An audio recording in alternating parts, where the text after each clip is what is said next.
Om Jnanatimirandasya Recording in progress. Jnananjana Shalakaya Chakshurunmilitan Yena Tasmai Shri Gurave Namaha. Nama Om Vishnu Padaya Krishna Prishtaya Bhutale Srimati Bhakti Vedanta Swaminiti Namane.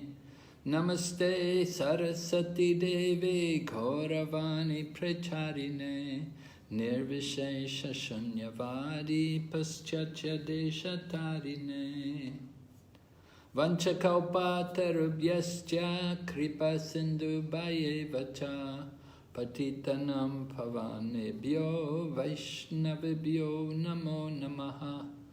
Jai Shri Krishna Chaitanya Prabhu Nityananda Shri Advaita Gadadhar Shri Vasadi Gaur Bhaktavinda Hare Krishna Krishna Krishna Hare Hare Hare Rama Rama Rama Hare Hare. So welcome everyone to our study of the Bhakti Vaibhava Kapila Siksha, right? We're on the third canto, chapter number 27 today. Is everyone okay about chapter 26? Did you look over it? Any questions? Anything you remember?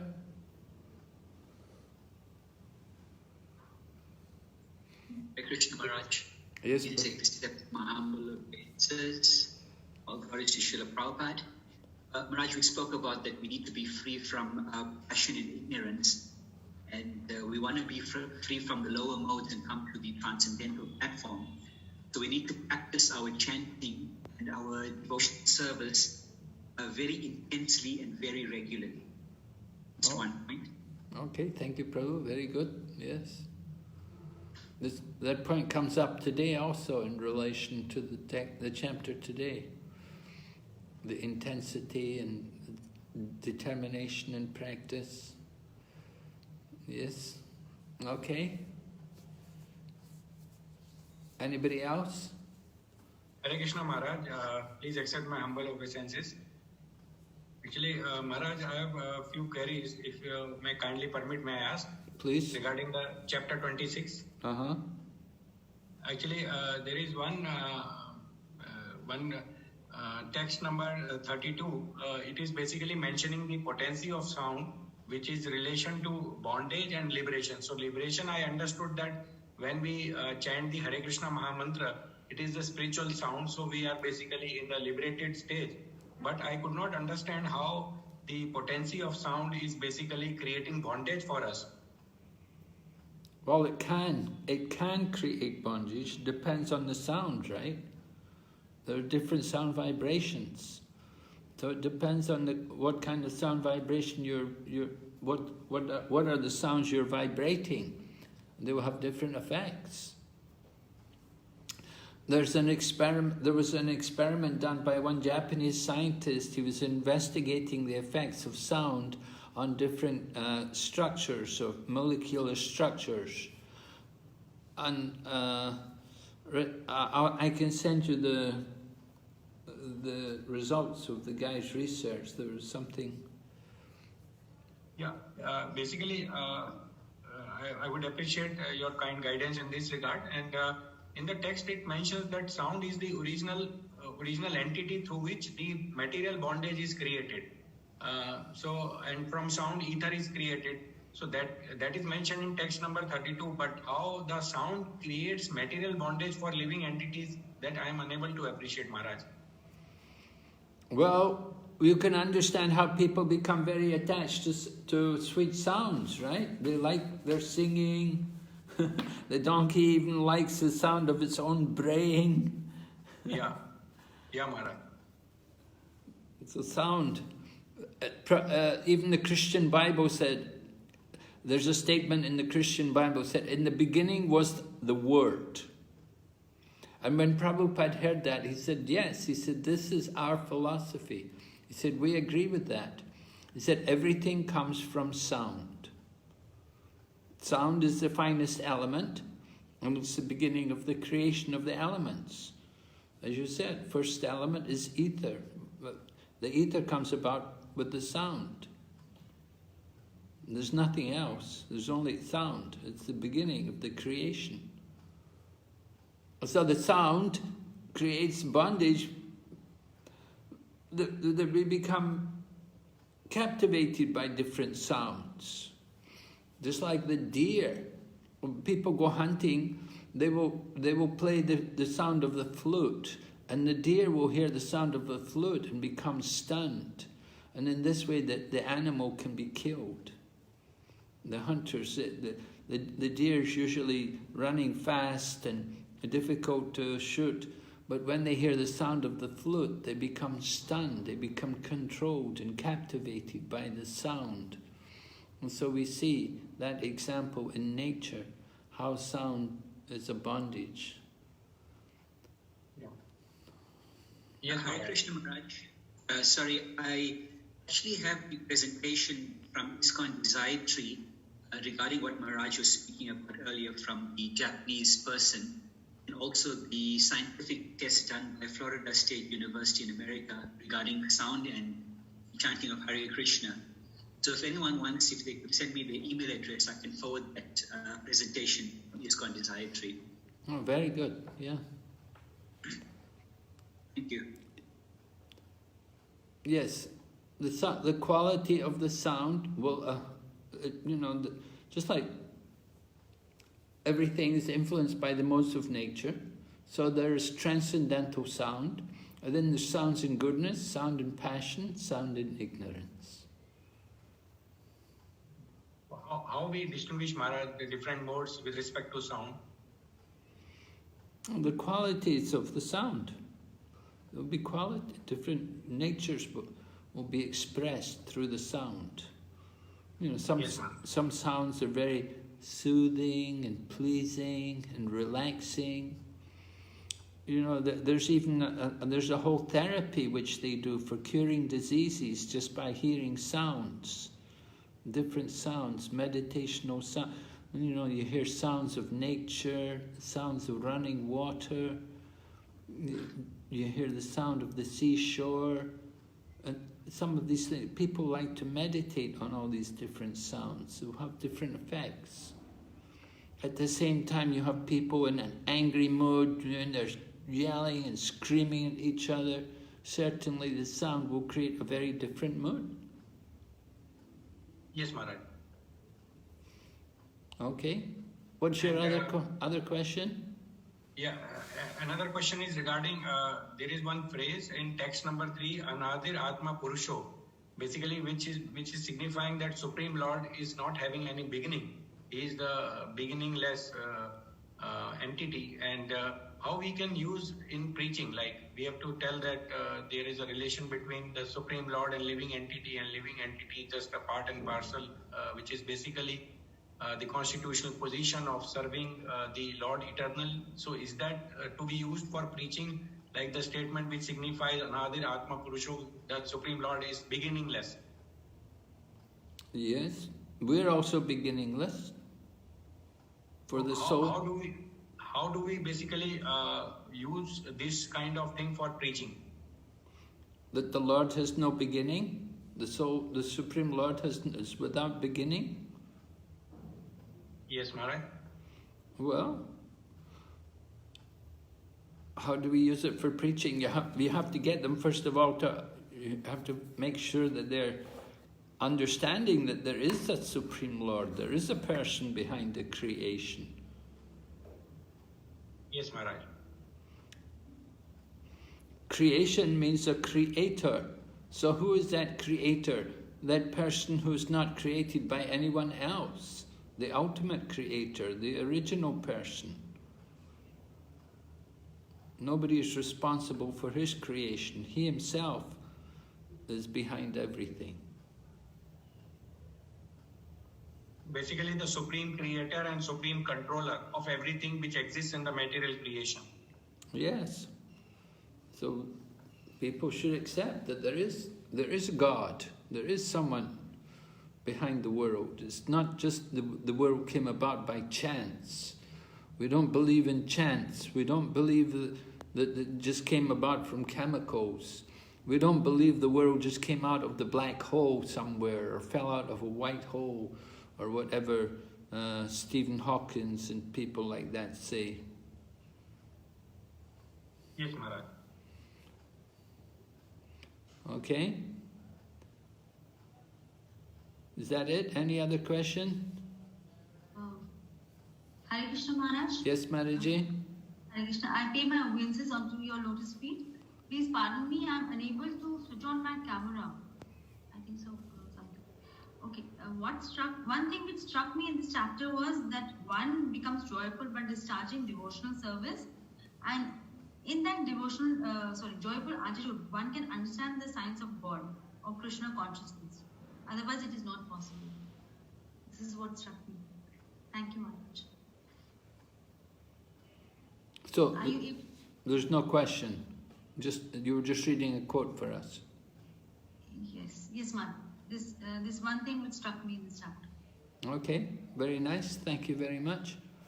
Thank you. Okay, we'll go ahead. We want to go on to the next chapter. Let me see, here's the PowerPoint. Are you able to see it okay? Yes, Maharaj. Maharaj. No, good. No. Okay. Understanding Material Nature, chapter 27. Connection with previous chapter. Having explained the categories of the Saguna Brahman, who would like to explain what is Saguna Brahman? Do you remember? Hare Krishna. Yes?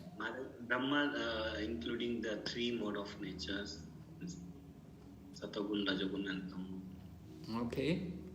So Brahman with qualities, yes. So Kapila concluded the last chapter recommending that we should get free from material affection through devotion, detachment, advancement in spiritual knowledge, and contemplation of the Supersoul. Next, Kapila will elaborate on the process of Sankhya, which reinstates the soul in its original position. All right, so this is a connection with the previous chapter. We'd heard about the last chapter. Lord Kapila was recommending giving up material affection, cultivating devotion, all of these things, and cultivating spiritual knowledge, meditation on the Supersoul. It's all going to be described. Supersoul we'll get in the next chapter. We'll hear about that more tomorrow. But the idea is detachment should be there. Material detachment, renunciation, devotion.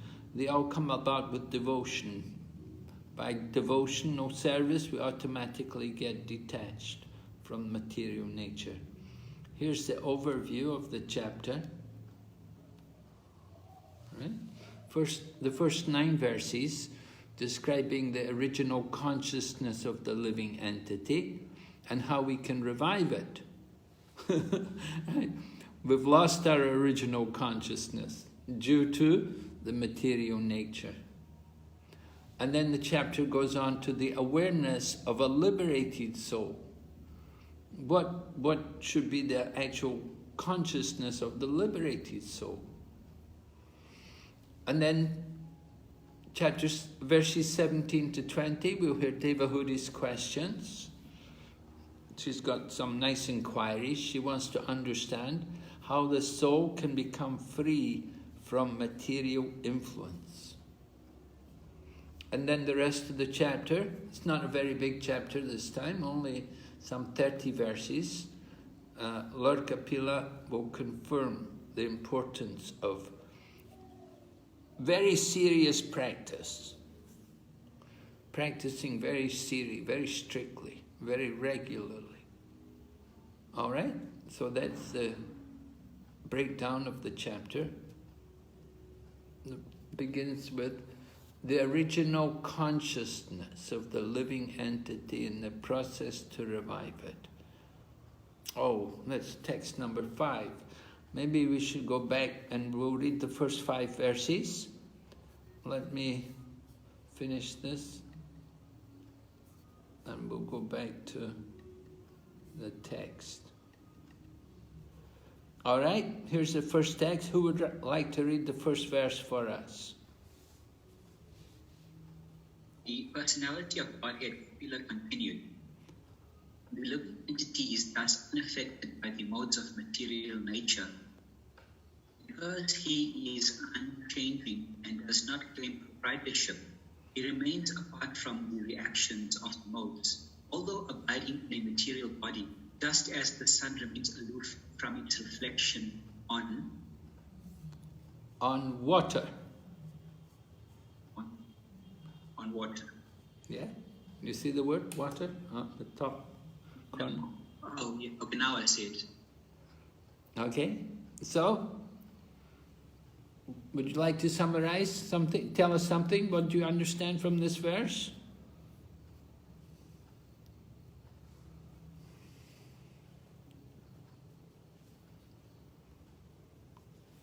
Lord Kapila is explaining the living entity when he's unaffected by the modes of nature. So unaffected by them, it means he's actually come to the liberated platform. He's on the liberated platform. Because he's unaffected because he is unchanging and he does not claim proprietorship. So that's a very good thing. We can see qualities of the liberated soul. Doesn't claim proprietorship over anything. He remains apart from the reactions of the modes. Although he's living in a material body. And Lord Kapila gives the example, just like the sun remains aloof from the reflection on water. So the sun is reflected on water. The water may have big waves and so on. It may be very disturbed. But the sun is never disturbed. The reflection of the sun is not going to be disturbed. So the same way, the devotee is living in the material world, but he can be liberated even though he's in the material world, material body, right? There's a... Yes? Yes, Maharaj. So shall I say one thing in this one? Yes, please. Please, yeah. Actually, in this one, Srila Prabhupada has mentioned in the purport that when one does something for himself at his own risk, he is basically claiming proprietorship. And when he does everything for Krishna, then there is no risk of claiming proprietorship or there is no reaction. Because if he is doing everything for Krishna, then he is aloof from the modes. Yes, right. Any relevant verse you can give us? What is the example we get in the Bhagavad Gita? Devi hai aisha gurmai mammaya gurataya. Okay. I was thinking that example where Krishna speaks about the lotus flower, that it sits on the water and not in the water. And, yes, Maharaj. And so it doesn't get affected. So we should, the yogi is like that, devotee is like that. Although he's in the material world, he's not caught up in the material world. He's not identifying with it. He's not trying to enjoy it. Okay, we'll go ahead. Second verse, someone read. When the soul is under the spell of material nature and false ego, identifying his body as the self, he becomes absorbed in material activities, and by the influence of false ego, he thinks that he is the proprietor of everything. All right, so this is the problem. We think we're the proprietor. Prabhupada writes here, I've marked in the purport, this false sense of proprietorship can be avoided simply by engaging oneself in devotional service under the direction of the Supreme Lord or his bona fide representative. And Prabhupada gives the example about Arjuna in the Bhagavad Gita. How did Arjuna apply this point? How did he give up proprietorship?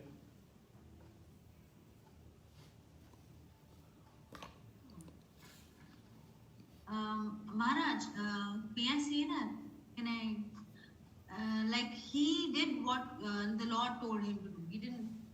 Yes. He obeyed what like the Lord told him to fight, so he fought. Right. He followed Krishna's instructions. Yeah.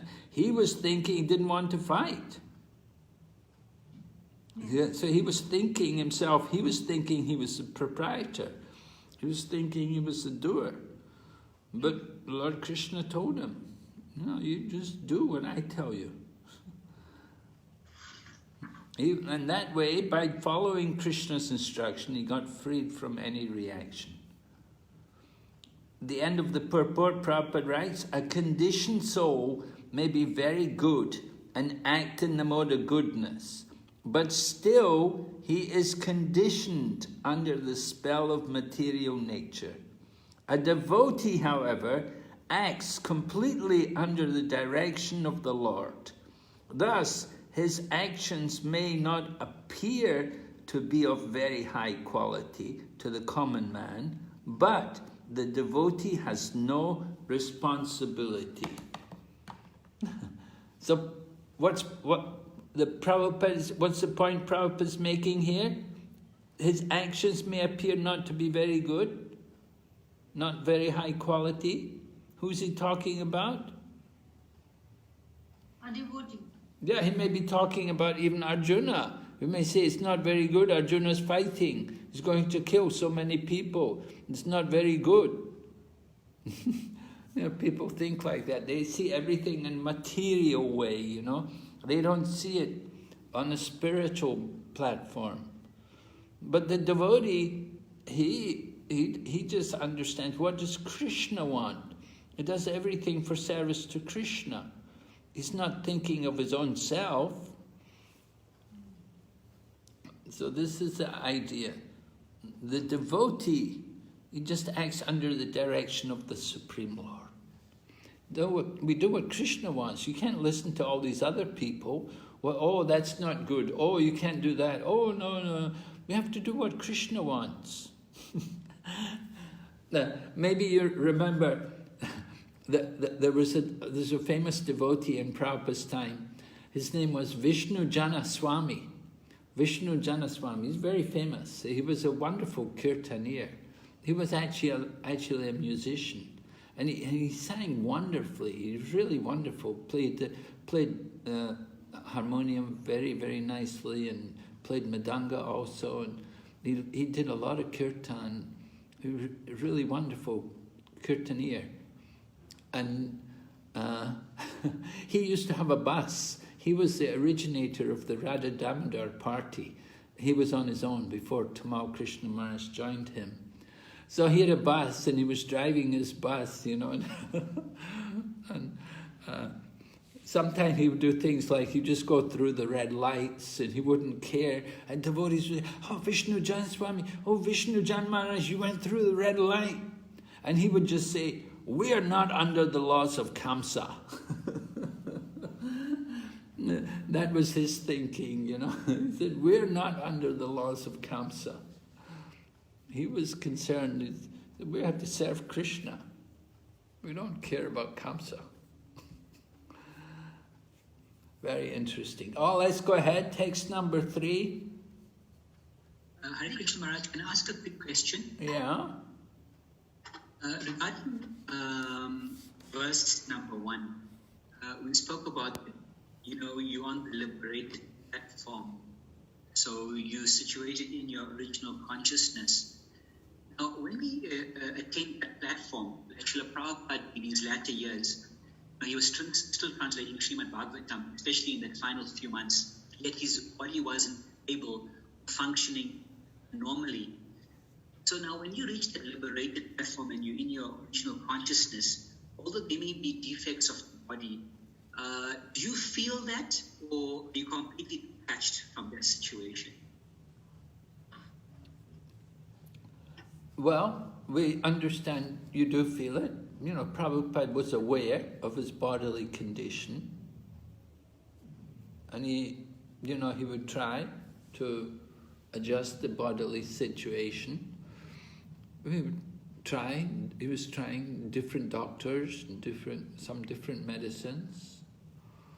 He tried even the approach, he had a devotee go to an astrologer and see what the astrologers say, just out of interest. But then Prabhupada would come to the conclusion, he said, the real medicine is Krishna consciousness. And he said, the real medicine is the holy name. And he took that as the real medicine. Took the shelter of the holy name. He just wanted more kirtan, more kirtan. So constant kirtan was going on for him all the time. And that's what he saw as the real medicine.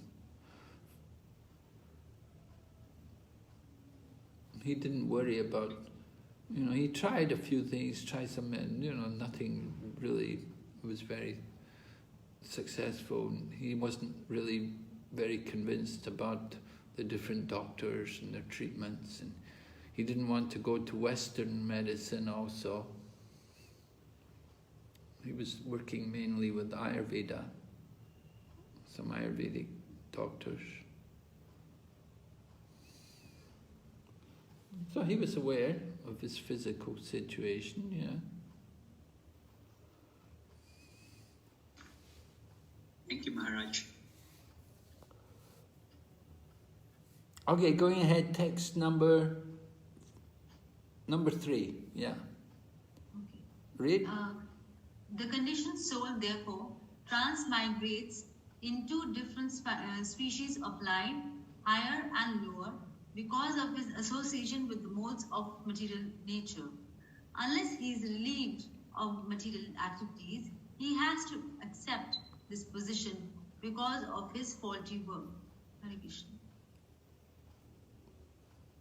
All right. So conditioned souls moving in different bodies because of association with the modes of nature. He has to accept this condition. Not very pleasant, but what can be done? Prabhupada explains in the purport, to take birth in a nice place or a high family does not mean that one avoids undergoing the material tribulations, the pangs of birth, death, old age, and disease. A conditioned soul under the spell of material nature cannot understand that any action he performs for sense gratification is faulty, and that only his activities in devotional service to the Lord can give him release from the actions of faulty activities. And so people have their own ideas about this material world, and they dream, they think being good, and we sometimes look at other people and we think, oh, they're not suffering much. Oh, they've got a nice house. Oh, they've got that big car. Oh, they've got money. Oh, they're so well situated. They must be happy, comfortable. But they're suffering as well. We should understand everyone's suffering this material world.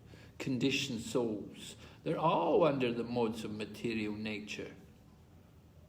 And Prabhupada talks that up here, the foolish conditioned soul may think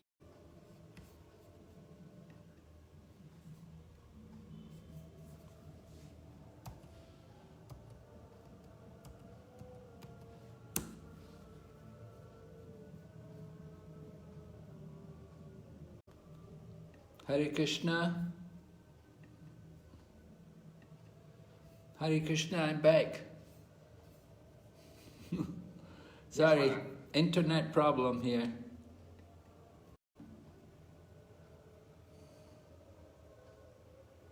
Can you unmute me? Recording in progress. Yeah. The host disabled participants screen sharing. Okay, Chandrika Mataji has become co-host. So, how do I share the screen? Yeah, now you Thank you.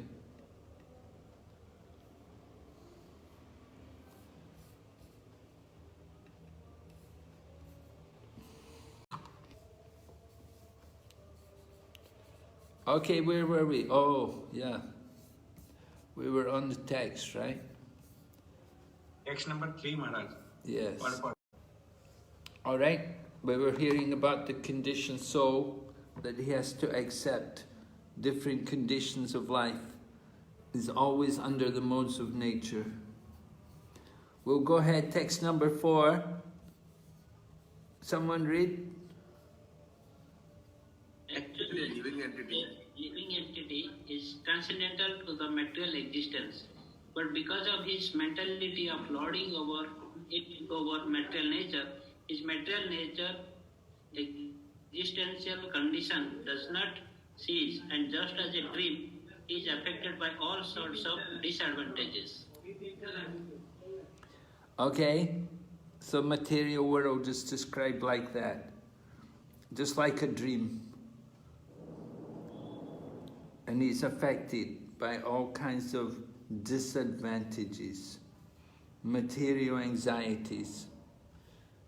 So this is the problem. Conditioned existence is all based on sense gratification. And sense gratification is a great struggle. Very temporary, flickering, very short-lived, but people will struggle so hard just to get some sense gratification. They never want to give up their positions in the material world. So Prabhupada explains in the purport, our real friend is Krishna, and we have to make friends with Krishna. We're trying to put ourselves in the center of everything. We think we're the friend of everyone, but actually it's Krishna who's our friend. And if we don't make friendships with Lord Krishna, then we'll never be happy. We'll never find peace of mind. We'll never find success in our life. Going ahead, text number 5, an important verse. Someone read text 5. It is the duty of every conditioned soul to engage his polluted consciousness, which is now attached to material enjoyment, in very serious devotional service with detachment. Thus his mind and consciousness will be under full control. Yes. Okay, so this is how we should do our devotional service. Conditioned souls, we're all conditioned. We have to, and our consciousness is polluted because we're attached to material enjoyment. And the cure for the disease, the cure for the pollution, we have to do very serious devotional service, using our mind and consciousness under full control. Right? So we'll go back. I have this on the PowerPoint here. Oh, not that one.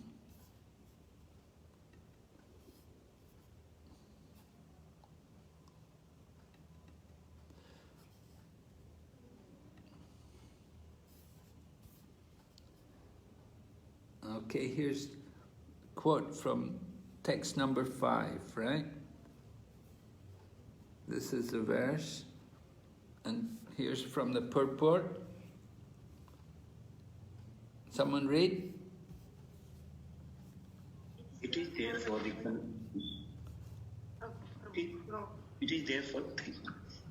recommended in this verse that one engage very seriously in the devotional service of the Lord. This means that one should not think that he is the proprietor, benefactor, friend, or enjoyer. He should always be cognizant that the real enjoyer is Krishna, the Supreme Personality of Godhead. That is the basic principle of Bhakti Yoga. Yes, wait, there's a bit more. Yes, go ahead. One must be real humility and compassion. One must be firmly convinced of these 3 principles. One should always think that Krishna is the proprietor, Krishna is the enjoyer, and Krishna is the friend. Not only should he understand these principles himself, but he should try to convince others and propagate Krishna consciousness. Yes, right. Try to understand these himself and then try to convince others.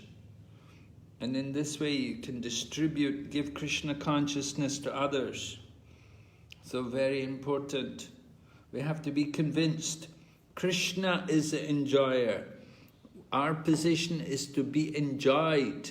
We're Krishna's energy. He's the energetic. So our position is to be enjoyed in the service of Krishna. And Krishna is the proprietor, Krishna is the enjoyer, Krishna is the friend, the best friend. We want to develop our friendship with Krishna. And that means following Krishna's instructions and being familiar to know what Krishna's teachings are. So the problem is, of course, our mind, that we have to control our mind. So we ask, how can we purify our mind so that we can accomplish that order? We want to make friends with Krishna, we have to steady our mind. So text 6 describes, one has to become faithful by practicing the controlling process of the yoga system and must elevate himself to the platform of unalloyed devotional service by chanting and hearing about me. So this is Lord Kapila's instructions to Devahuti. You want to control the mind? This is what you have to do. Faithfully practice the yoga system. That is like yam and niyam, the rules and regulations. And then elevate, then that way we get elevated to the platform of pure devotional service. And then we should begin chanting and hearing about Krishna. The yoga process is just simply the beginning, that's indirect. But the purpose of the yoga process is to bring us to the platform we'll take up chanting and hearing about the Lord. This is the idea. Okay? We want to control the mind, you have to come to that stage. Become absorbed in chanting and hearing. It's not that you can just do the yoga system, like Ashtanga yoga and so on. Practice that. That way we'll get relief. All right? Someone can read next text? Oh? Someone read this one? It is attained by controlling the senses, either by yoga practice, following the rules and regulations, and practicing the sitting postures, or by engaging directly in Bhakti Yoga, as recommended in the previous verse. Right, so there's two processes to develop this faith, to develop the faith. Faith is like the beginning of the devotional process. So Prabhupada's faith, you can get faith by controlling the senses. How do we control the senses? Well, you can follow the yoga process, the different rules like Patanjali Yoga. In the Yoga Sutras, he mentions, yam and niyam, the different stages of Ashtanga Yoga, yam, niyam, asan, pranayam, right? And the idea of the Ashtanga Yoga will bring you to the stage of Samadhi, or before that, Dharana, Jnana, Pratyahara, Dharana, Dhyana, and Samadhi, like that. Pratyahara is the detachment from the external. Pratyahara, then Dharana, internally detached. Dhyana, meditation on the Lord in the heart. And Samadhi, mind is fixed in trance. So these meditational stages, that's the perfection of the Ashtanga Yoga. And then we're recommended to take up Bhakti Yoga, to begin hearing and chanting about the activities of the Lord. Go ahead. Read the next one. One may come to the standard of faithfulness by following the rules and regulations of the yoga system, and the same goal can be achieved simply by chanting and hearing about the transcendental activities of the Lord. Yeah. You can go through the rules and regulations of the yoga, you know, starting with the yam and the niyam and all this, and then the asana, the yoga, and then the pranayama, and then pratyahara, like that, bit by bit, step by step. That will help you to develop faith and then become peaceful. Or you can simply take to Bhakti Yoga. You can simply start chanting and hearing, because that's the goal. That's what you want to come to. So Bhakti Yoga, that's the direct process. If you go through the yoga system, that's the indirect process. Keep reading. The word cha is significant. Bhakti Yoga is direct and the other process is indirect. But even if the indirect process is taken, there is no success unless one comes fully to the direct process of hearing and chanting the glories of the Lord. Yes, we saw something similar in the Bhagavad Gita when you were doing the yoga ladder. So you can go in the yoga ladder, you can go step by step from karma yoga to jnana yoga to karma yoga to jnana yoga to dhyana yoga, and then bhakti. Or you can immediately take to bhakti. We give the example, go in the lift. Don't go up the stairs, go in the lift, you go right to the top, right? Yes? So that's the direct process. Go ahead, Mataji, one more. Satyena means nishkapena, nishkapatena, without duplicity. The impersonalists are full of duplicity. Sometimes they pretend to execute devotional service, but their ultimate idea is to become one with the Supreme. Right. So, where did we hear about this duplicity? Where is this mentioned in our Srimad Bhagavatam? Do you remember? In the Srimad Bhagavatam, it's called cheating, the cheating propensity.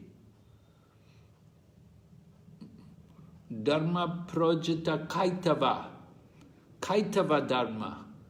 Dharma projita kaitava. Dharma projita kaitavo nirmatsaranam satam. Nirmatsaranam satam. They're not envious. They give up, you should give up envy. If you're envious, then we won't be able to do bhakti yoga. We have to give up this cheating propensity.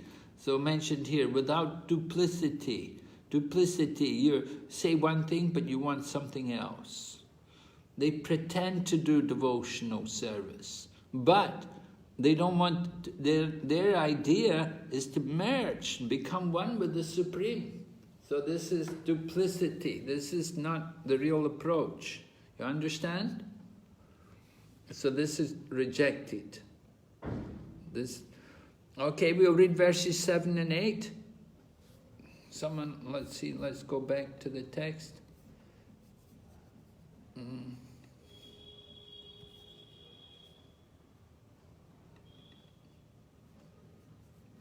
7. What's that one? 6. Here's verse 7. Someone like to read?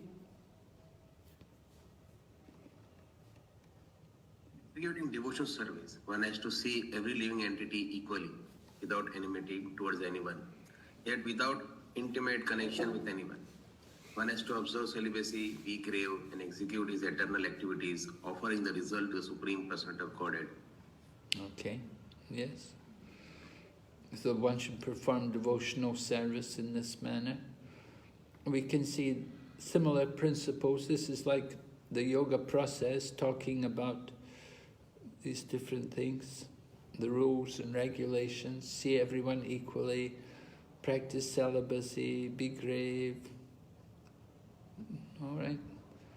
And then text number 8, someone read? For his income, a devotee should be satisfied with what he earns without great difficulty. He should not eat more than what is necessary. He should live in a secluded place and always be thoughtful, peaceful, friendly, compassionate, and self-realized.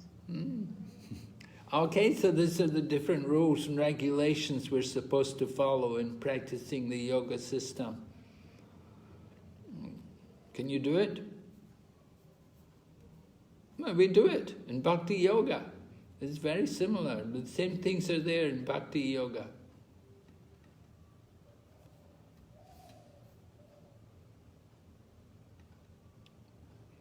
Okay, read 7 to 10.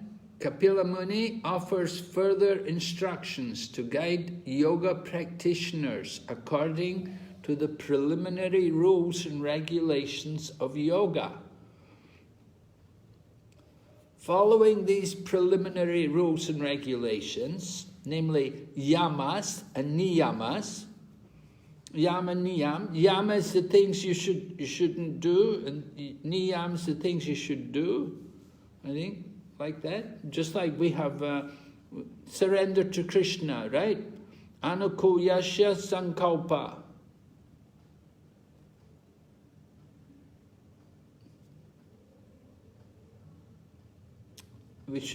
The first principles of surrender: accept everything favorable for devotional service and reject everything which is not favorable for devotional service. That is surrender. And here you see Ashtanga Yoga, yama and niyama. So the yamas, the things we shouldn't do, and the niyams, things we have to do. What should we not do? We shouldn't do meat, fish and eggs, intoxication, gambling, illicit sex. What should we do? We should chant Hare Krishna, we should read Srimad Bhagavatam, we should worship the deities, we should eat prasadam, these things. So these are the same things there in yoga. So described from verses 6 to 8, these principles purify the practitioner and prepares him for meditation on the super soul, a process that will be described in chapter 28. Right? We read verses 7 and 8, and the idea is to prepare ourselves for meditation on the super soul. Unless we're very pure in our heart and in our mind, we won't be able to meditate. We won't be able to fix the mind. So it's really important we prepare ourselves. Just like in Krishna consciousness, people come to Krishna consciousness, they don't get initiated immediately. They have to purify themselves first. They have to do devotional service for some time. Then, after some time, then they may get initiation. Okay, so we ask, what are the 18 qualities to be cultivated by a jnani described in verses 7 to 10?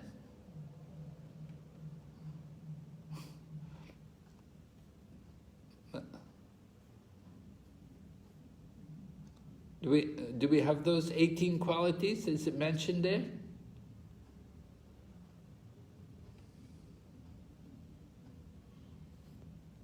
Verses 7 to 10.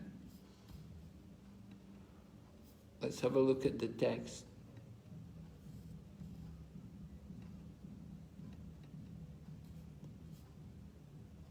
Okay, here's text 7. 18 qualities. So you can see the different qualities. Prabhupada explains celibacy means that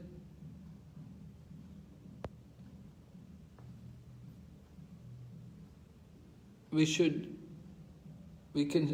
can associate with your wife, but you don't have illicit association. It should be grave. We shouldn't be always joking around. We should be serious. At the same time, Prabhupada liked humor. He liked to laugh. Prabhupada laughed a lot. Execute his external activities. Offer the results to Krishna. Then 8. income, he should be satisfied. We shouldn't do a lot of black market and, you know, a lot of speculative business to get more money. And just accept what's obtained honestly without too much endeavor. Don't eat more than what's necessary. Live in a secluded place means you should always live with devotees. Be thoughtful, peaceful, friendly, compassionate, self-realized, all these different things. Then text 9, one's seeing power should be increased through knowledge of spirit and matter, and one should not unnecessarily identify himself with the body and thus become attached or attracted by bodily relationships. So these are the different qualities which are recommended for practicing the yoga system or for cultivating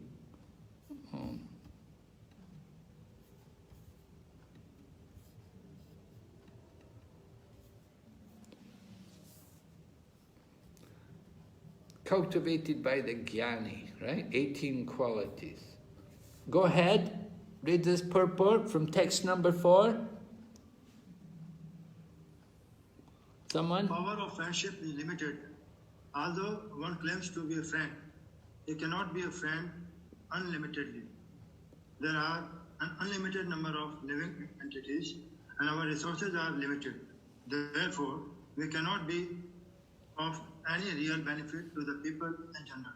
The best service to the people in general is to awaken them to Krishna consciousness so that they may know that superior enjoyer, the supreme proprietor, and the supreme friend is Krishna.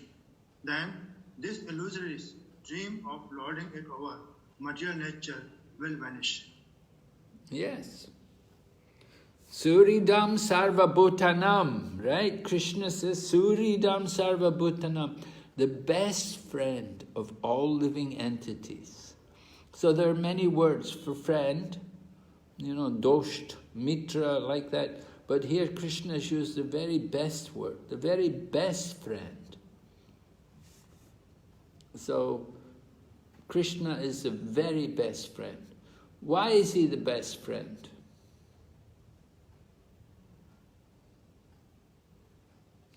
Can you tell me why? Because he is the Supreme Father and he loves us. Okay. Any other reason?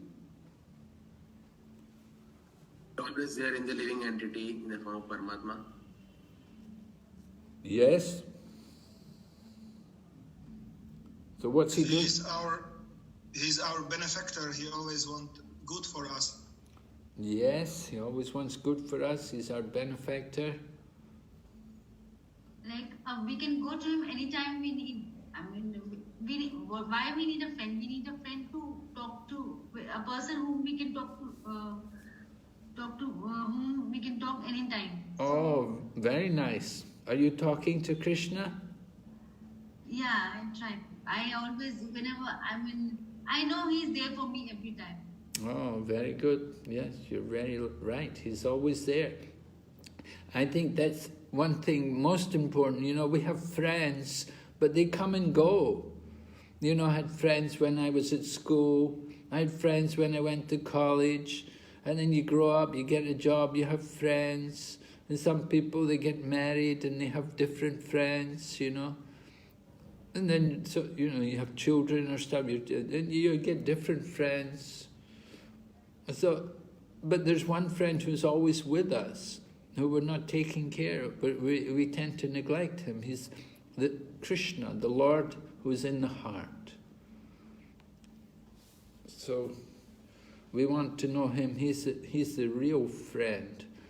And he's guiding us, he's directing us how to get out of this world, how to become Krishna conscious.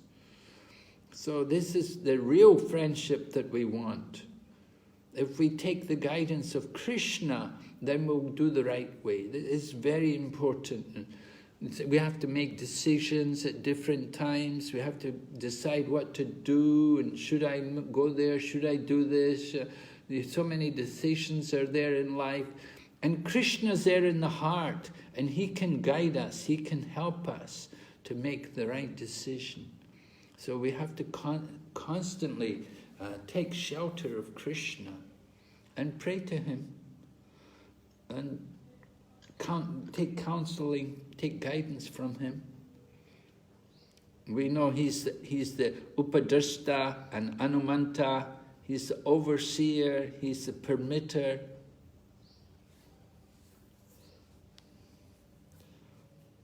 Maharaj, can I ask a question? Yes? In the first line, it says the power of friendship is limited. So amongst Vaishnavas or devotees, if we have friendship with a devotee, is that also limited? Friendship with a devotee is limited. Yes. Well, of course, yeah, it's going to be limited. It's going to be limited because we're limited. We ourselves are limited. So we make friendships with devotees, but devotees, you know, they come and go, they move around, their situation changes. We're not always able to be with them and to have their association. So the power of friendship is very limited in the material world. So we have friends with devotees. I had so many friends, devotees, but where are they now? You know, we lose them in the course of time. And some people go away, and some people change their ashram, and you don't get contact with them anymore. And some of them even die, you know? And so we lose that kind of friendship. So in this way, the power of friendship is limited to our lifespan in the material body. Even if you can associate for that lifespan, it's limited. But if we make friendship with Krishna, that is the best friendship, that he's always with us. Thank you, Maharaj. In the book Bhakti, the Art of Eternal Love, in the introduction, it mentions about relationships, and each relationship has a beginning, time span, and end. But if everyone connects back to the source, meaning if everyone in that relationship connects back to Krishna, those relationships become eternal. How can we understand that point? Well, that's a transcendental relationship. The relationships which are beginning and have an end, those are material relationships. They're relationships more based with the body because of the body, because of our physical situation. But we have, at the same time, we have a very transcendental relationship with Lord Krishna, who's accompanying us. He's accompanying us everywhere, at birth after birth, right? In the 4th chapter of Bhagavad Gita, Lord Krishna tells Arjuna, many, many births both you and I have had. I can remember all of them, but you cannot. So Krishna has been with us. Krishna knows our past. He's been with us through all the different species of life. We don't remember, but Krishna can remember. Krishna knows everything about us. We don't. Our knowledge is limited. But if we really take shelter of Krishna, then Krishna can really guide us. He can give us the best counseling, the best guidance.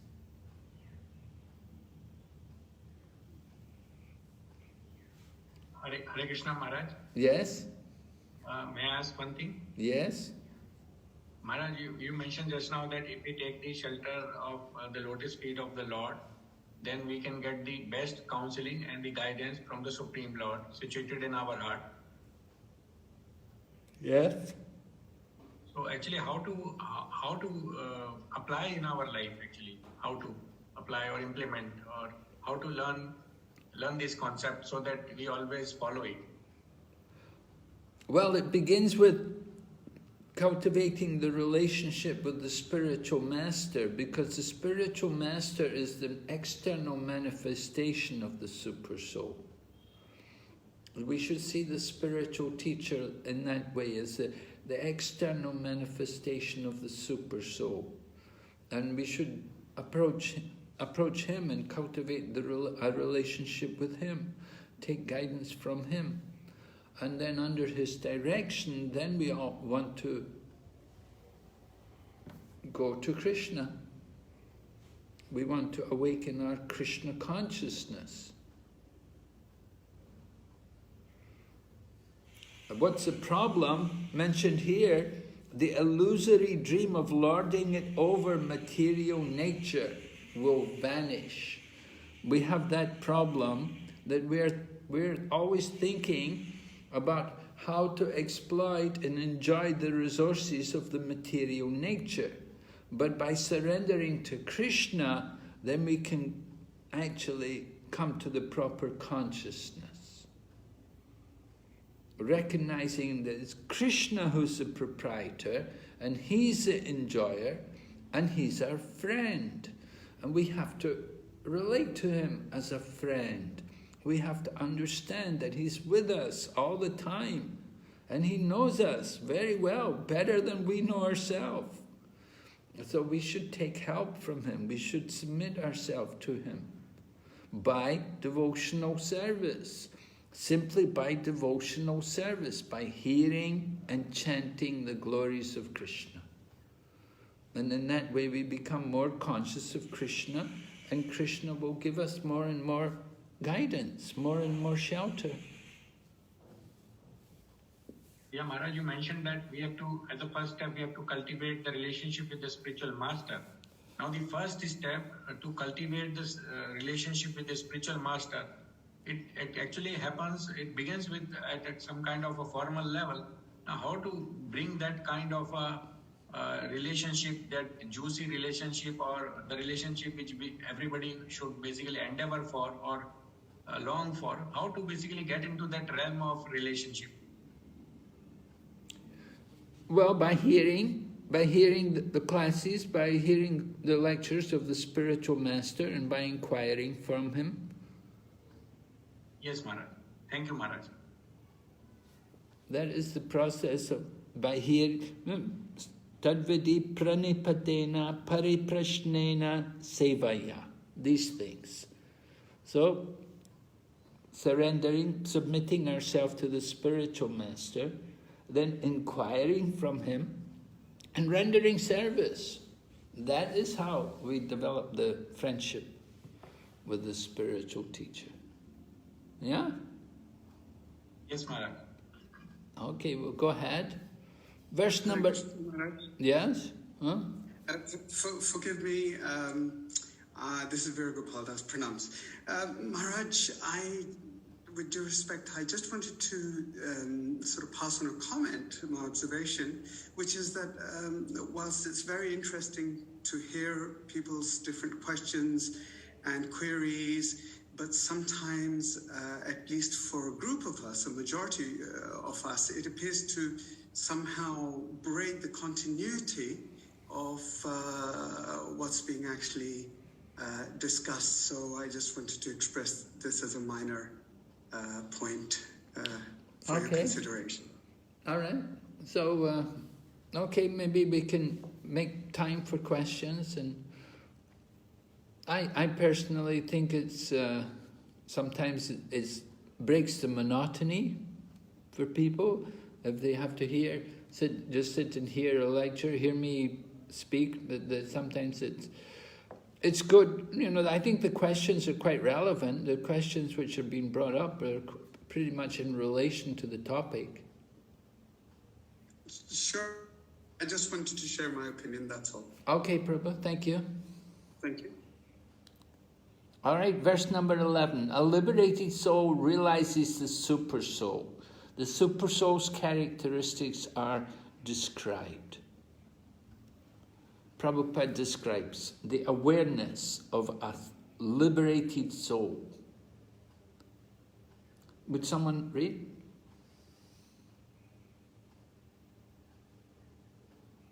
A pure devotee can see the presence of the Supreme Personality of Godhead in everything materially manifested. He is present there only as a reflection, but a pure devotee can realize that in the darkness of material illusion, the only light is the Supreme Lord, who is its support. Okay. So this is the awareness of the liberated soul. You can see the presence of Krishna everywhere. Right? That's generally how we view the Uttama Adhikari, that he's able to see Krishna there and everywhere and everything. Prahlad Maharaj was asked by his father, "Where is your God? Is he in here?" And of course, Prahlad Maharaj, he said, "Yes, he's in there, he's in the pillar." Because Prahlad is Uttama, so he sees God everywhere. And so, that was Lord Nrsingadev came out of the pillar and met Hiranyakashipu. So this is the vision of the liberated souls, that they see the Lord everywhere. Text 11. The presence of the soul and the super soul. Text number 12 describes. Someone read? The presence of the super soul, Supreme Lord, can be realized just as the sun is realized first as the reflection on water, and again as a second reflection on the wall of the room, although the sun itself is situated in the sky. All right, thank you, Prabhu. So the presence of the Lord, like the sun. So we had that in the very first verse, right? The reflection on water, that the sun is in the sky, the reflection on water, the water may be disturbed, the sun's not disturbed. So similarly here, the sun is reflected. The presence of the Supreme Lord is realized first as a reflection on water. The sun itself is in the sky. So the same way the Lord is reflected, he's seen everywhere. It's the reflection.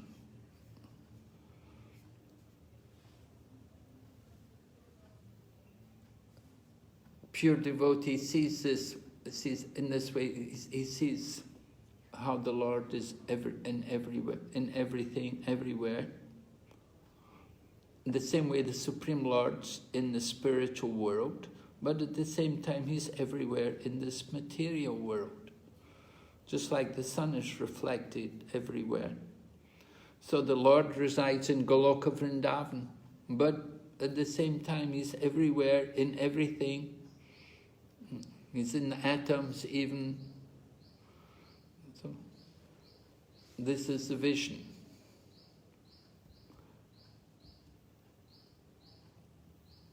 Prabhupada explains, the example given herewith is perfect. The sun is situated in the sky, far, far away from the surface of the earth, but its reflection can be seen in a pot of water in a corner of a room. The room is dark and the sun is far away in the sky, but the sun's reflection on the water illuminates the darkness of the room. Text 13. Someone read?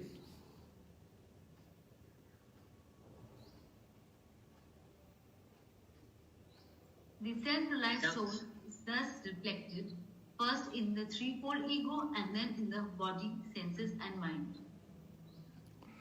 So the threefold ego, we have ego in goodness, passion and ignorance.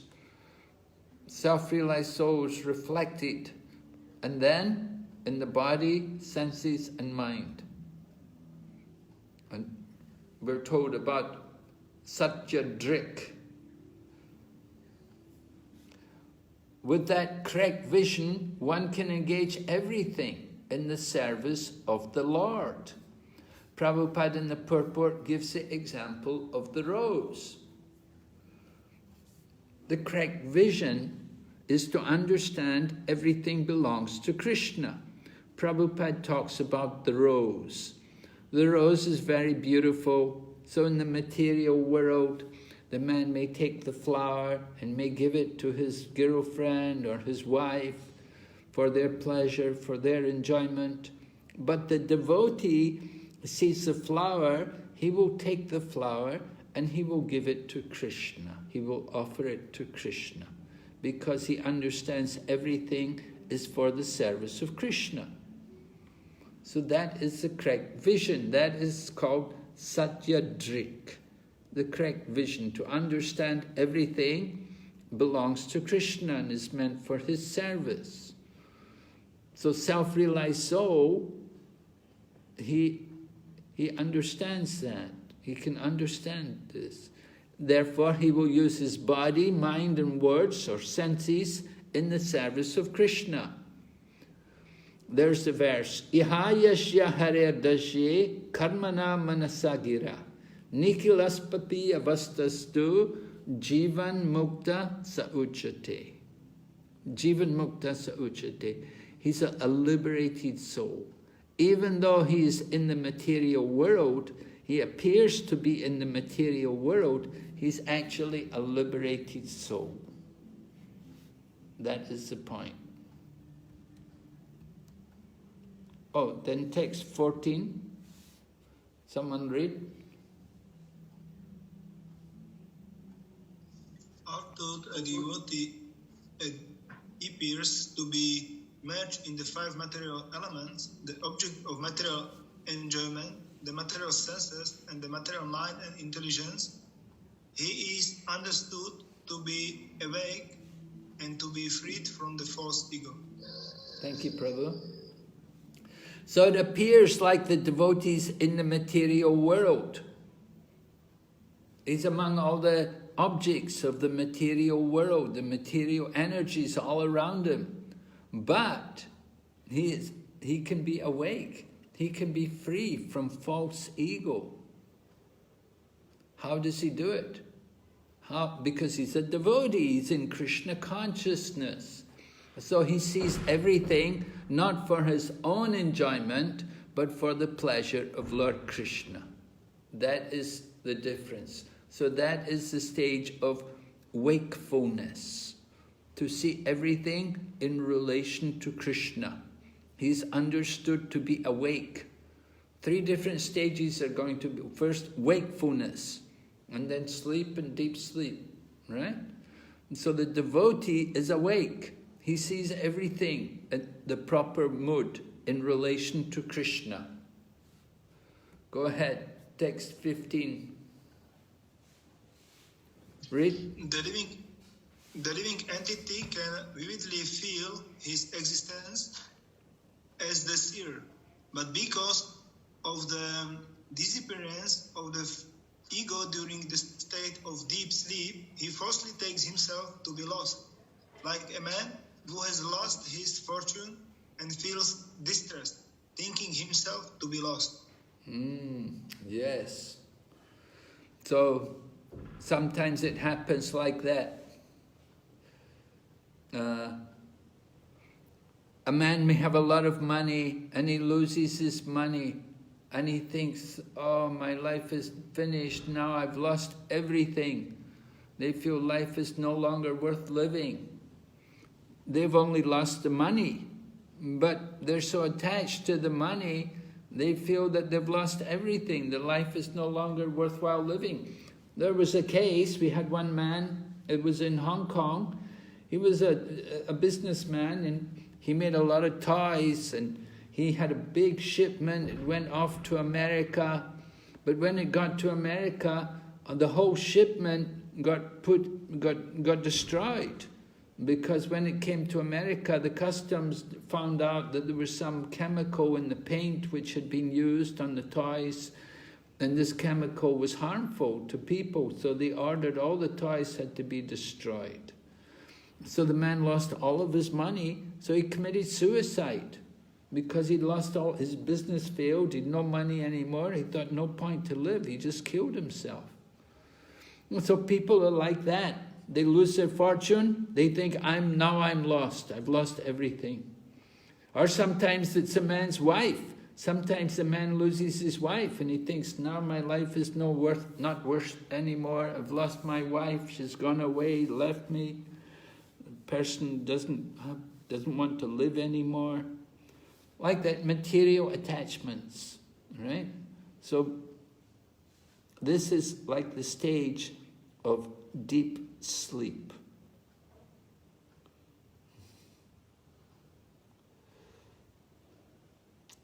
So the living entity feels his existence. It's like the stage of deep sleep. He falsely takes himself to be lost. Oh, I've lost everything. All the things, whatever I valued, I attached to, I lost it. So life is not worth anything. So he's lost everything. He loses even his ego. So he wants to give up his life. Next one, text 16. When by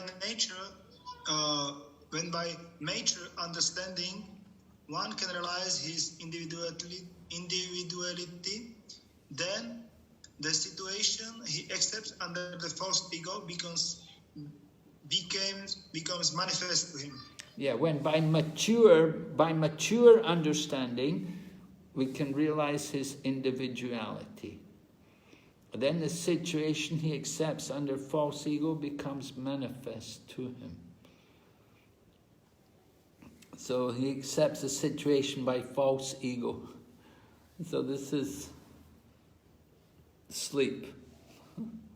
Can realize his individuality. Okay? From Barijan Prabhu's Unveiling His Lotus Feet, he's written about this. Can you read this, Prabhu? Hare Krishna Maharaj, may I ask a question? Don't mind? I don't mind, yeah. Thank you. Maharaj, this third line in text number 16, there is no distinction between the knower, knowable and knowledge. So could you elaborate on this line? Knower is God, is the Lord? There is no differentiation, no distinction between the knower, the knowable, and the object of knowing, object of knowledge, is it? Yeah. So could you just tell me what... well, that's the impersonalist view. Okay. They see everything as one. They don't see any individuality. The impersonalist. You know, it's all one. We're all one. That's what's being described. Okay? Thank you, Maharaj. Mm-hmm. Yes, Maharaj. Thank you. Okay, who was reading for us? Unveiling His Lotus Feet? Yes. Thus Srila Prabhupada has compared a person's waking life to his Krishna consciousness. His dream lives, one after another, to his succession of illusory identities caused by bodily identification, and his experience of deep sleep, in which he loses his awareness of his individual identity to merging with the Lord's impersonal effulgence. Okay, yes. Srila Prabhupada compares a person's waking life to Krishna consciousness, right? So that was text 14 there. His dream lives, his dream lives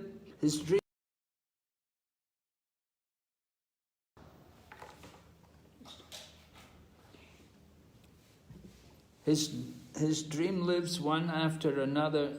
His dream lives one after another to his succession of illusory identities caused by bodily identification. And so that's sleeping. And his dependence on deep sleep, in which he loses his awareness of his individual identity to merging with the Lord's impersonal effulgence. So in the deep sleep, the impersonalism, no awareness of his individual identity, just simply wants to merge into the oneness of the Lord's existence, the Brahman, Brahmajyoti, giving up his individual identity.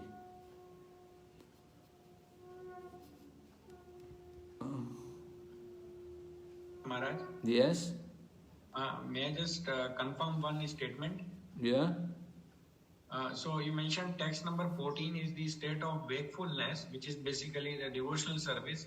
Text number 15 is basically sleep state, where the person is losing the identity, and text number 16 is the deep sleep state, which basically talks about merging in the Brahm Jyoti. No, I didn't say exactly like that, Prabhu. I'd have to go back to the text. Let me see.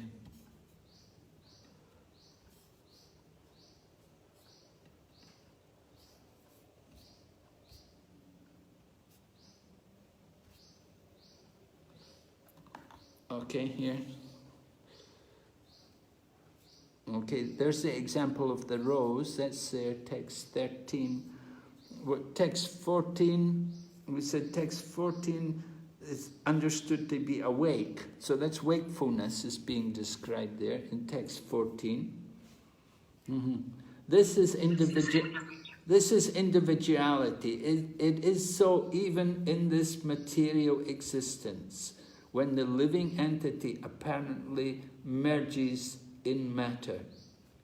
His gross body is made up of 5 elements, his subtle body, etc., contaminated consciousness, 5 active senses, and so on. In this way, he merges in matter. But even when merged in the 24 elements of matter, he can keep his individuality as the eternal servitor of the Lord. Right? I quoted the verse for you, that he can be a liberated soul even in the material world. So Prabhupada said, either in the spiritual nature or in the material nature, such a servitor is to be considered a liberated soul. That is the explanation of the authorities, and it is confirmed in this verse. So that is wakefulness, right? And then here, text 15, we have the living entity vividly feels his existence as a seer. Like a man who has lost his fortune feels distressed. A person who has lost a great sum of money may think that he is lost, but actually is not lost. Only his money is lost.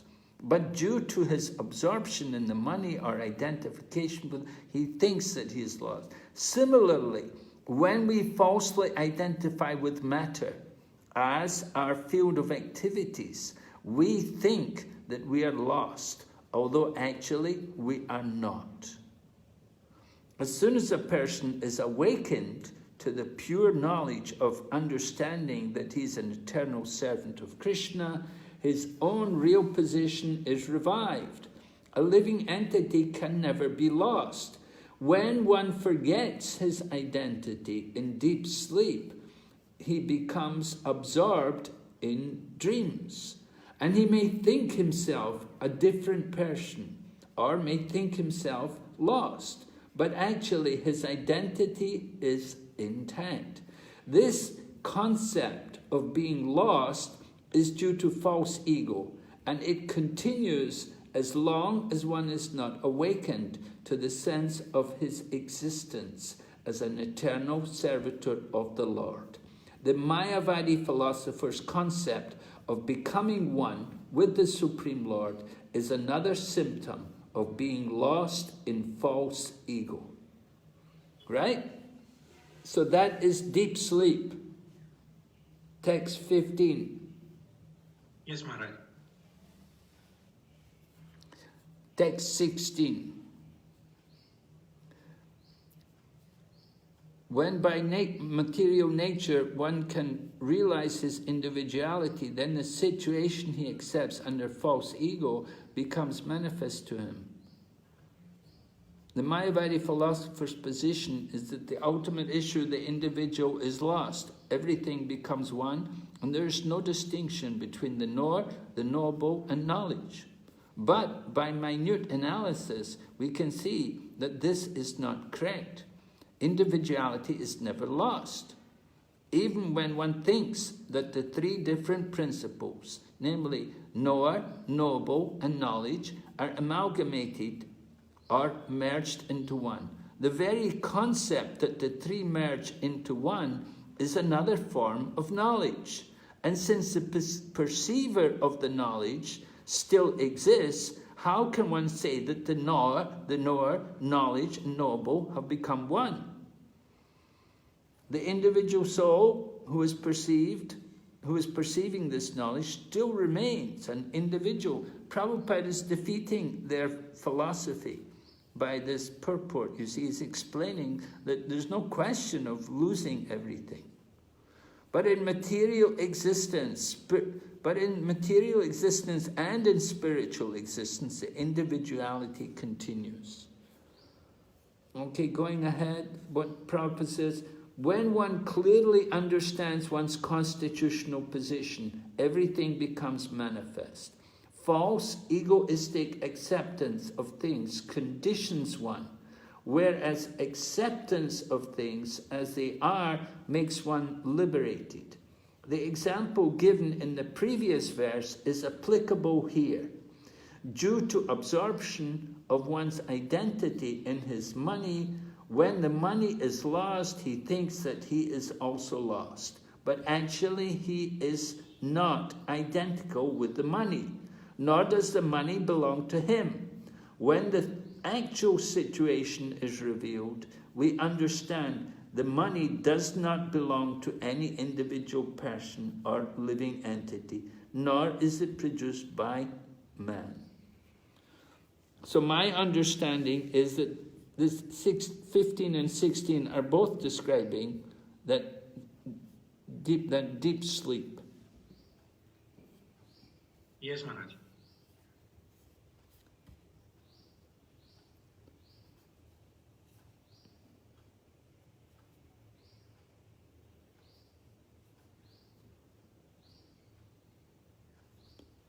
Okay, then we're going ahead. Text 17 begins Devahuti's questions.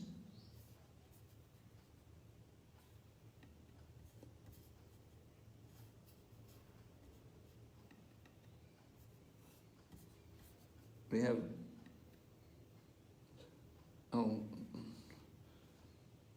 okay, we don't need that. Devahuti's questions, text 17 to 20. You have someone read the questions? My dear Brahmana, does material nature ever give release to the spirit soul? Since one is attracted to the other eternally, how is their separation possible? How can there be freedom for the soul as long as material nature acts on him and binds him? Even if the great fear of bondage is avoided by mental speculation and inquiry into the fundamental principles, it may still appear again, since its cause has not ceased. It's a very interesting question put by Devahuti, right? One is attracted to material nature, ever give release to the soul? Do you have a body without a soul? Impossible, right? You have to have the soul with the body. So how can there be freedom from the soul as long as material nature acts and binds him? Even if the fear of bondage is avoided by mental speculation, it may still appear again. Its cause has not ceased. The fear of bondage means entanglement in the material world. So, the cause has not ceased. What's the cause of our entanglement? Attachment. So we're going to hear how to deal with this. Yes? Someone read?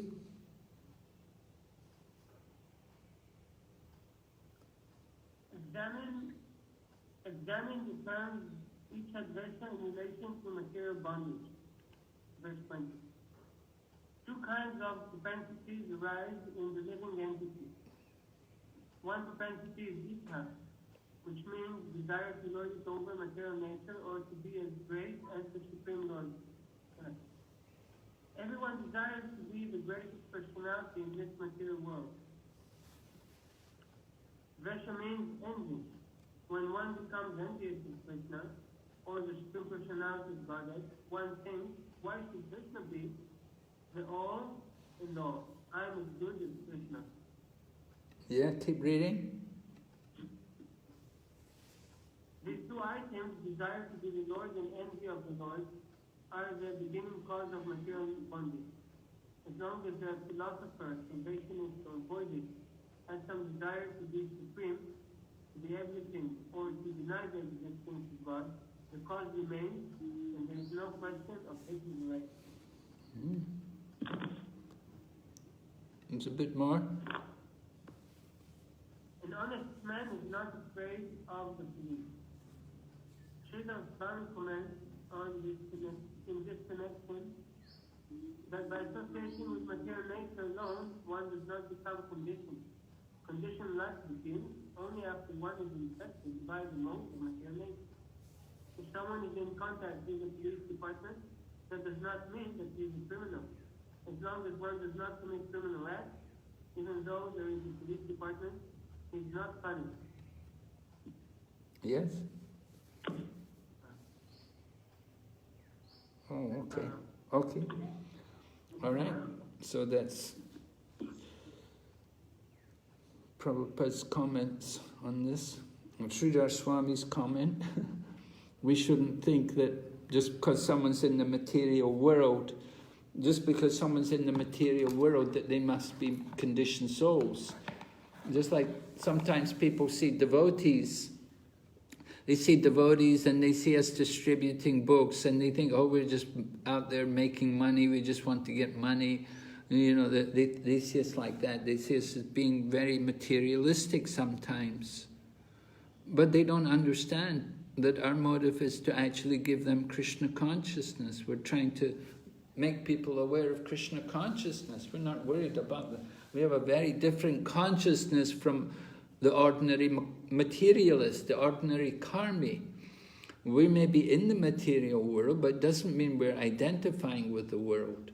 So Sridhar Swami's example is very nice. That someone may be in contact with the police department, but it doesn't mean he's a criminal. He didn't do any crime. In the same way, devotee doesn't do any crime. He's simply engaging in Krishna's service. So he's not like the ordinary materialistic people who are doing all sinful activities. The devotee is sinless because he's active in Krishna consciousness. All right? So how can we develop this devotional mood?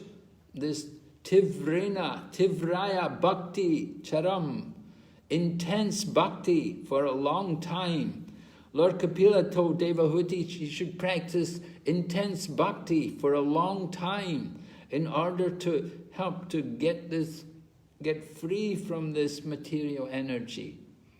And it should be inimita nimitena, without desire for fruitive results.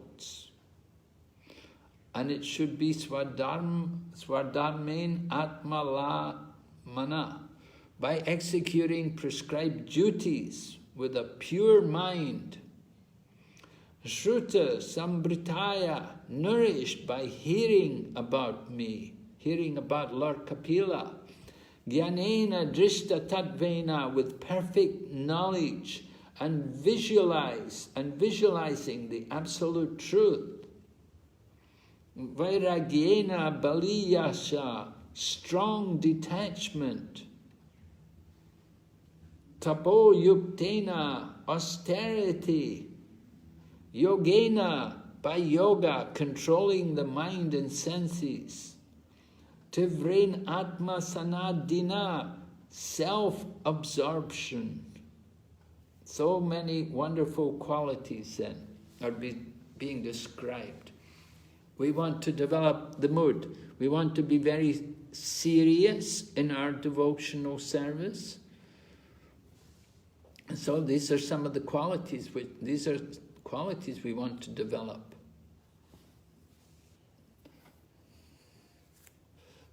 It's a challenge. It's not such a small thing, very challenging things. Constantly controlling the mind, austerity, detachment, at the same time doing prescribed duty, no desire for fruitive results. You don't want anything for yourself, right? So this is all required. Yeah, go ahead, read the next text. One can be liberated from all adverse circumstances. Can you read the title? Can you read the title? How long one develops serious devotional service? How what? How can one develop serious devotional service? Text 21. One can be liberated from all adverse circumstances simply by seriously engaging in devotional service. How this devotional service develops and becomes mature is explained here.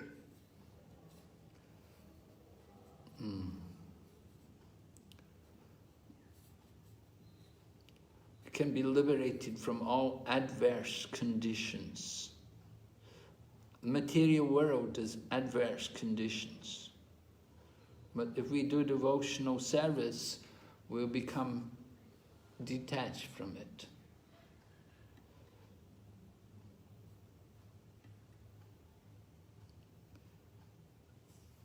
This serious devotional service can develop by hearing for long periods of time. One should associate with the devotees and hear from them about the Lord's transcendental appearance, activities, disappearance, instructions, etc. One must hear these scriptures repeatedly from reliable sources in order to become fixed in serious devotional service. Conclusion. Through engagement in such devotional service, one becomes free from all contaminations of Maya.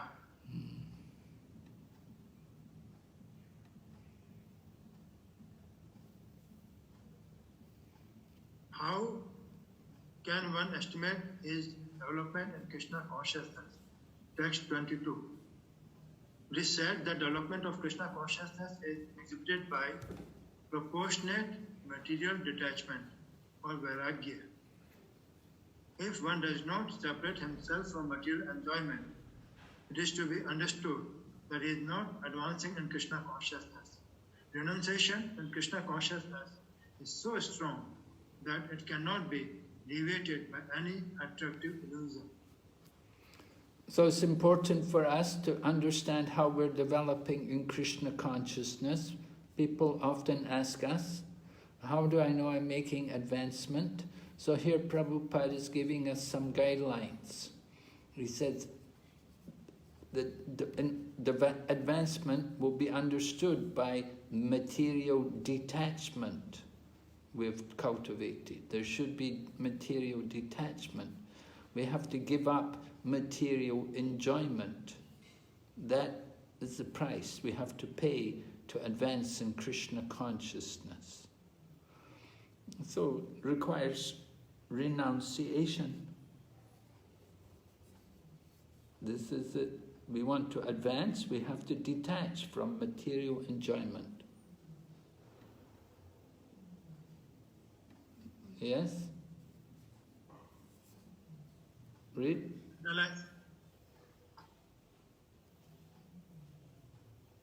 Analyze the two main diseases of material contamination.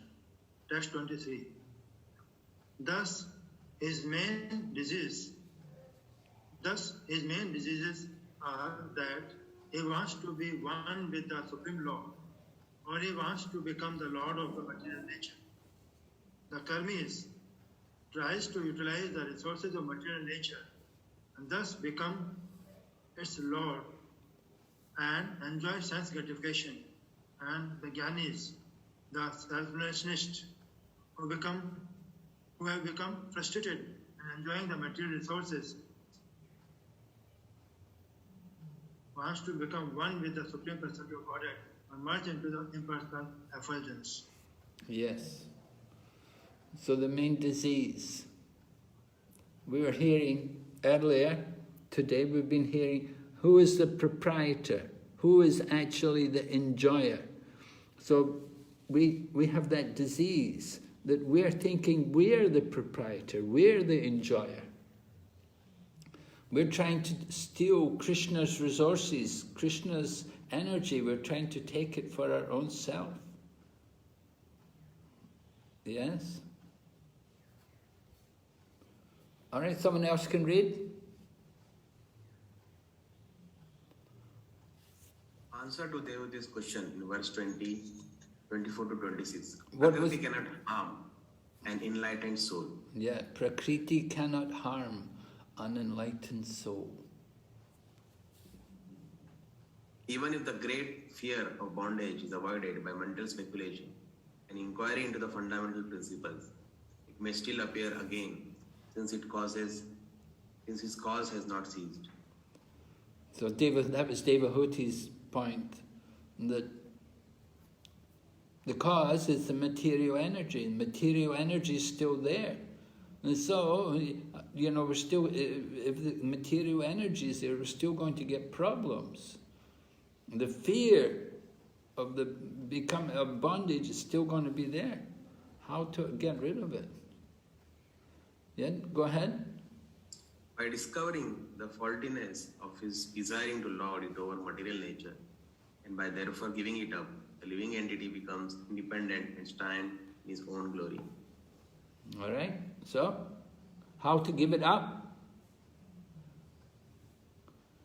How do we give up the desire to lord over material nature?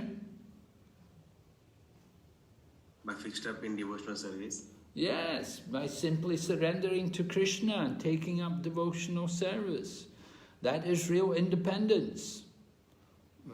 Our independence is there, that we surrender to Krishna. That is proper use of our independence.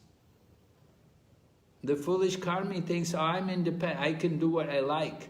Are they doing what they like? Is a materialist actually independent? Yes and no. What do you mean? No. Yes and no means they do according to their freedom of choice. According to what? Their freedom of choice, they can choose to be this or that. But Their freedom of choice is either to surrender to Krishna or not. That is their freedom of choice. Either they're going to serve Krishna or they're going to serve Maya. That is their choice. Once they surrender to Maya, then they're controlled. And the devotee, he surrenders to Krishna. He's also controlled by the superior energy. But that is proper use of independence. The materialists, they don't know how to use their independence. They surrender to Maya and they suffer. Go ahead. Such a person of discrimination is like an awakened person who is not affected by a dream. Right. If sometimes we're in a dream, we're very disturbed. Oh, a tiger is coming to eat me. But if a person's awake, you don't worry about it. Yeah? Because Vidata Tatavasya, he knows the absolute truth or the elements. Yunjato Mai Manasam, he has fixed his mind on me. Atmaramasya, he rejoices in the self. Yes. All right, so that's a pure devotee. And then in the text 27, we hear about mixed devotees. There's pure devotees and mixed devotees. Prabhupada explains to us what is a mixed devotee. Read. Analyze the distinction between pure devotees and mixed devotees. Text 27. A mixed devotee engages in devotional service for a spiritual benefit of being eternally engaged in the transcendental abode of the Lord, full bliss and knowledge. That's a mixed devotee. Is it surprising to you? He does devotional service for spiritual benefit. It's not pure devotion. Why?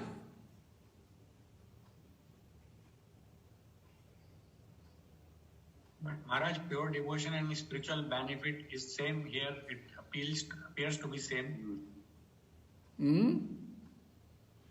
Here in this case, Maharaj, spiritual benefit means that he is looking for his benefit only. He is not looking for benefit of Krishna. That's right. It's for his benefit. He's doing he's doing devotional service for his benefit. He wants to enjoy the bliss and the knowledge. Right? He's enjoying the spiritual benefit for his pleasure, not for Krishna. That's a mixed devotee. Right?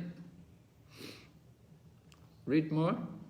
In material existence, when a devotee is not completely purified, he accepts material benefit from the Lord in the form of relief from material miseries, material gain, advancement in knowledge of the relationship between the Supreme Person of Godhead and the living entity, knowledge as to real nature of the Supreme Lord.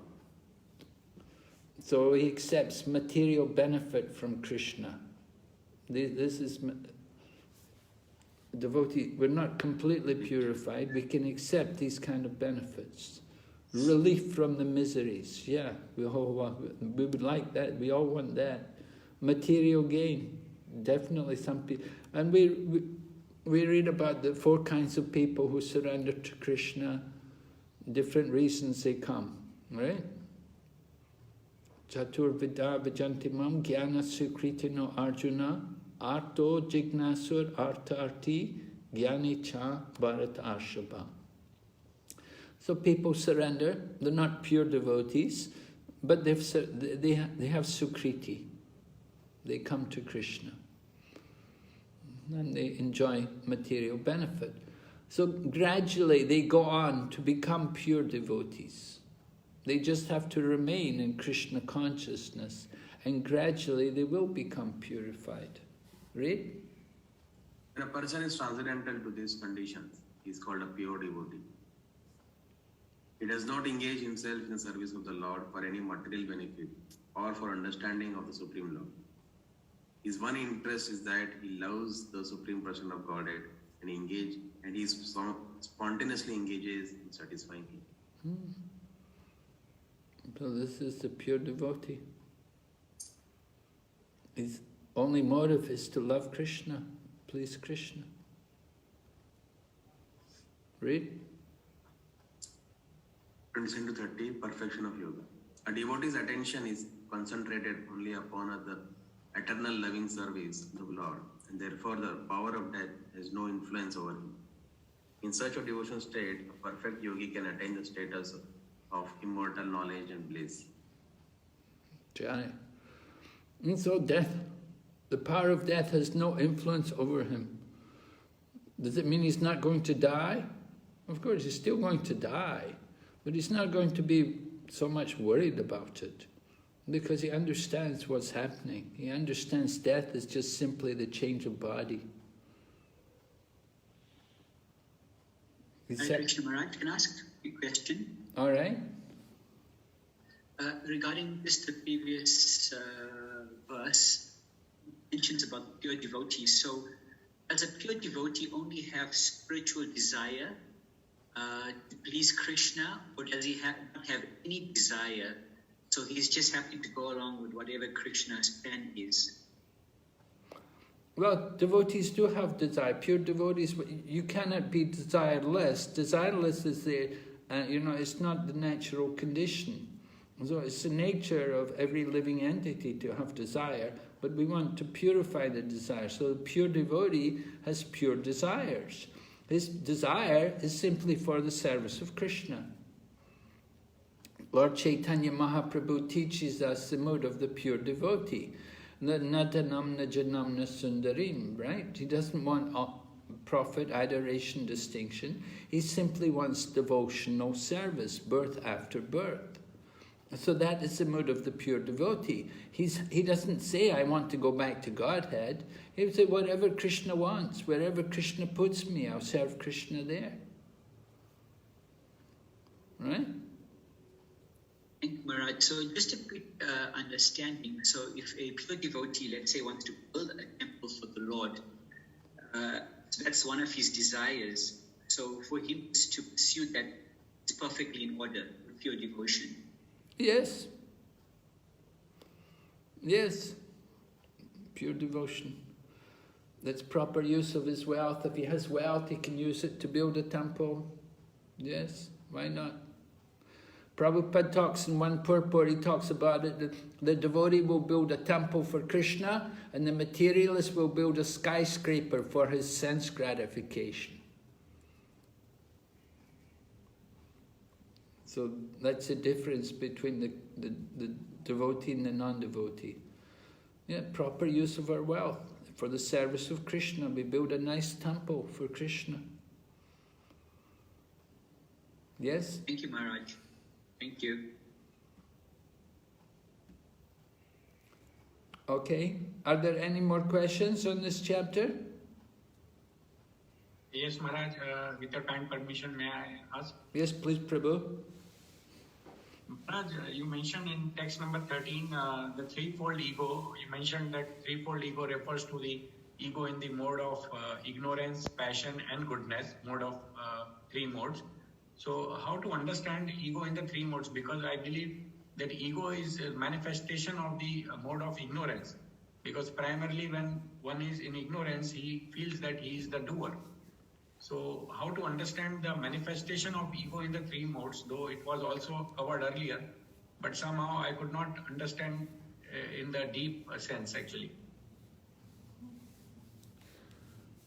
Well, we understand the nature of the modes, so that ego, the desire, thinking ourselves to be the proprietor or the doer of something, we can think of it in different ways, and think of it in terms of goodness, passion, and ignorance. It's not all just ignorance. The false ego, the illusion of identifying oneself as the doer or the proprietor, it can also be, it can be in the sense of goodness, it could be in the sense of passion, it can be in the ignorance. Everything depends on the attitude. So what is the particular attitude there in that case? So how is one going to utilize everything? What is his motivation in doing things? Is it to harm others? Or is it for his own name and fame? Or is it for his purification? The different motives are there, even in the case of ego.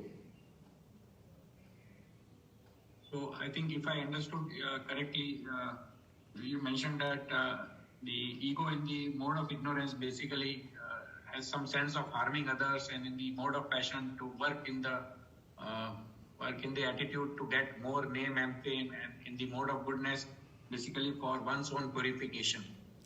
Yes, and that's pretty much how it's explained in relation to devotion in the modes of nature. As we go on, you'll see next week about devotion in the modes of nature, that we can do devotion also in goodness, passion, and ignorance. Generally we think devotion is all, transcendental, but far from it. Our devotion can also be influenced by the modes of nature. The modes of nature influence everything. Everything depends on that particular attitude of the devotee, of the performer, of the individual. Yes, thank you, Maharaj. And the incarnation of Kapil Muni, is he the principal incarnation of Satyuga, or there are other incarnations like Yagna or any other which you would like to mention? Because in the incarnations chapter there were the principal incarnation of Satyug, I was not able to understand completely. Yeah, he's not Yuga avatar. He's not a Yuga avatar? No, he's a Lila avatar. Lila avatar. So for Satyug, which is the principal incarnation, Maharaj? Yes, like that. There are different names. You can look in chapter Canto 11 where Karabhajana Muni is talking to Nimiraj. Karabhajana Muni asked Nimiraj asked Karabhajana Muni about the Lord's incarnations in each age, and he describes about the Lord's incarnations in each of the yugas. In Satya Yuga, there's several names mentioned. Okay, in Satyuga, there are many names mentioned which are principal incarnations of the Lord. Which are the Yuga avatar. The names of the different names for the Yuga avatar. Okay. For the Yuga avatar. Okay, Maharaj. Actually, today is the day of the Mela at Gangasagar. And Gangasagar is where Kapila Muni's ashram is. Yes, Maharaj. Taking place today. I don't know if it's going on today with the COVID, but probably I'm sure there must be some people there. It's a big event. Usually every year many people go. So Kapila Muni's ashram is there at Gangasagar.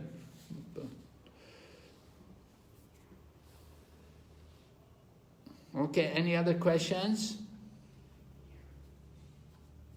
Maharaj, will it be possible for you to share the document and Dineshwar Prabhuji also mentioned regarding the document which mentioned about some research done on sound which basically gives some facts about bondage, material bondage, or some research paper you were mentioning during the beginning of the class? Yes, I have that, yeah. I'll send it to Padma Sundari Maharaji, she can forward it to you. She's not very well just now, maybe. She's in Chennai just now and she's getting treatment in the hospital. She's got fever. She's got a fever. She said she's not got COVID. She was tested negative for COVID, so she's not got COVID, but she's got to get some IV drips or something because she's dehydrated a lot with her fever. So she's not in good health. May the Supreme Lord give her protection of the health. I pray to the Supreme Lord Maharaj. Yes. Yes. So I'll forward to her, and that she'll send to all of you, or I'll give it to Aniruddha Prabhu. He must have everybody's contact. That might be better. I'll give it to Aniruddha Prabhu, and he can forward to all of you. It's not It's not a big document. It's a small thing. Yeah. Yes, Maharaj. Yes, any other question? Hare Krishna Maharaj, I just have two quick questions. Yeah? Text 5 mentions about polluted consciousness. So in the spiritual world, we have pure consciousness. So does that change in consciousness take place when we reject Krishna or look away from Krishna and fall to this material nature? Is that when the change takes place from pure consciousness to polluted consciousness? Oh, yes, exactly. As soon as you turn away from Krishna, immediately, just like electricity, you put the light on, you put the light out, immediately the light goes out, right? Immediately the darkness comes. Immediately there's no Krishna consciousness, immediately you're in Maya. Okay. Thank you, Maharaj. Just a second question. We were speaking about faith is the beginning of the devotional process. So as one establishes faith and then moves on, at some point in time, something happens within that living entity. They have a bad experience or develop a certain desire and it's not fulfilled, so they then kind of lose faith. So how do we re-establish that faith?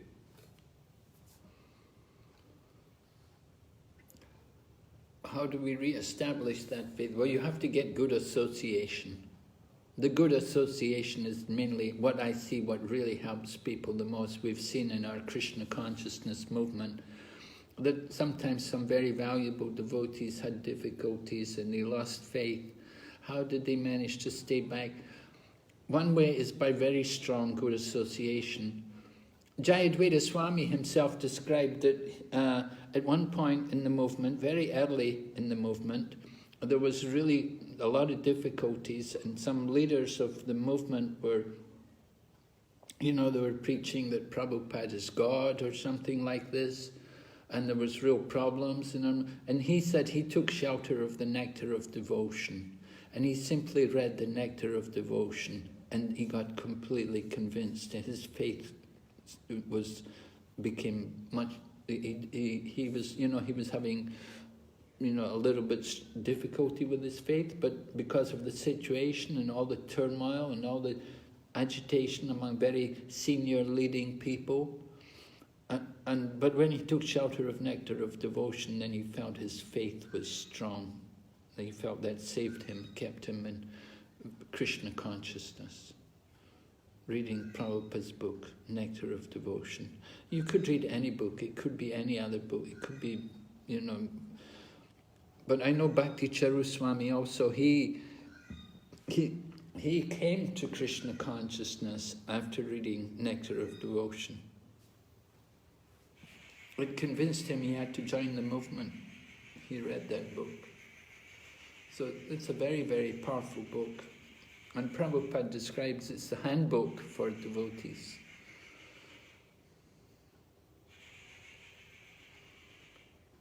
But I've seen other people, they just got very, very good association. They got a lot of mercy from a very senior, very powerful preacher, and he could convince them and keep them in Krishna consciousness, or bring them back into Krishna consciousness, restore their faith.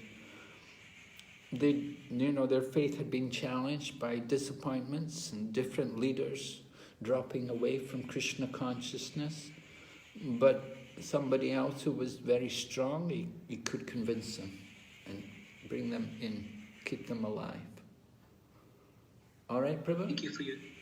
Thank you, Maharaj, for the invaluable guidance, information. Thank you. Yes, any other questions there?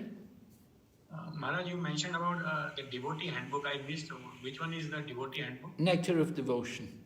Okay. Thank you, Maharaj. Yes? Someone else had a hand up? No? Okay. So then we'll finish here today. So I'll see you tomorrow. Thank you very much. Srila Prabhupada ki jai. Jai. Go back to Vrinda ki jai. Hare Krishna. Hare Krishna. Recording stopped. Thank you, Maharaj. Hare Krishna Prabhu.